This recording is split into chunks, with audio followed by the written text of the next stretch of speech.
Good morning, everybody. It's the Tuesday of Holy Week, and it's good to be speaking to you again.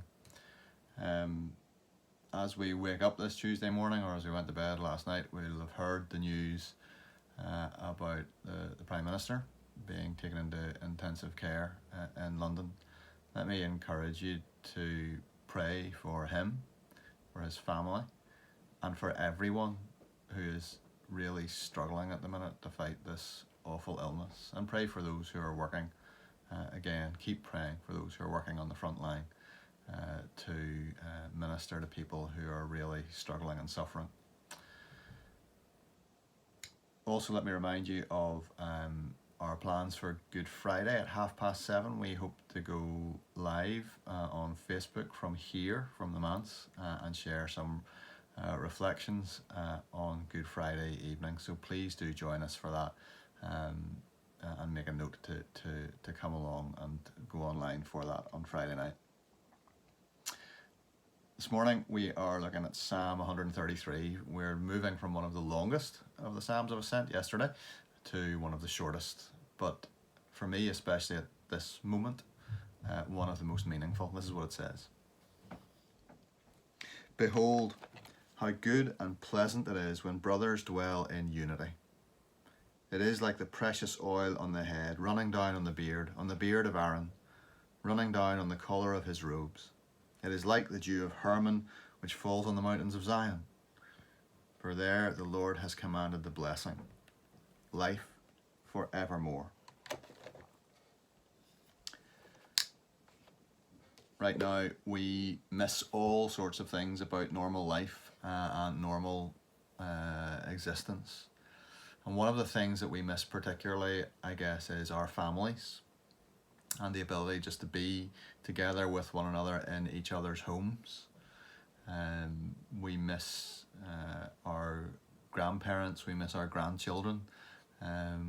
We know of those images, and you've probably been part of that. Some of you of grandchildren being sort of held up to the window so that grandparents could see them and they could see their grandparents, and it's all a bit strange and it's all a bit sad. We miss out on family celebrations together. Today is Andrew's 15th birthday. He's just opened his presents, and it all seems like a bit of an anticlimax for him, if we're honest, because family can't be around here to celebrate that with him. But we also miss our church family, don't we? We miss being together. We miss being able to join with one another. And I wonder if over these last couple of weeks you have thought about whether in the past you've taken that ability to be together with your church family for granted.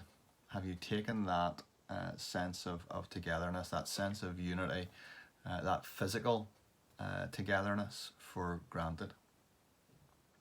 The life of Christian discipleship was never ever supposed to be a solo effort. It was always to be together. Jesus called the 12. He had 120 people who were followers of his when he ascended back into heaven. And always, always, always, they were supposed to be together. They were supposed to love one another. They were supposed to share that fellowship and that discipleship with one another. And that's why it is that we gather for worship, why we're supposed to gather for worship. It's why online worship, as good as it is at the moment, as helpful as it is at the moment to us when we can't be together, it's why online worship will never be a thing, will never replace us being physically together. We gather for worship as a community of faith, as brothers and sisters dwelling together in humanity. And I don't know about you, but I miss our Ballygreeny church family being together. Because when we're together, we can be what we're supposed to be for one another. The psalmist talks about it being like oil running down on Aaron's beard. Aaron being the great priest and the head of the priestly line. And it's this idea that we are priests together. We're all priests. Our church believes in the priesthood of all believers, and that's a significant thing, because what it means is that we encourage one another, we speak God's word to one another, and we help one another through this life of discipleship. And he describes that experience as well as being like fresh dew that would have fallen on the mountains of Mount Hermon to the north, where it's alpine conditions, like that dew falling on the mountains of Zion, which are dry and desert. That dew that would bring refreshment, that dew that would be a symbol of new growth, new life. And we get to experience that together as God's family, as God's community. So there are all sorts of things that we miss. We miss that being able to speak God's word to one another, encourage one another. We miss that sense of refreshment, the refreshing of God's Spirit working in our lives as we gather together for worship. And yes, we miss that sense of fellowship.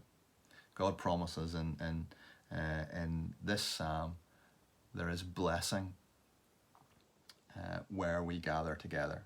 There is fellowship, real, as Eugene Peterson describes it, rousing fellowship.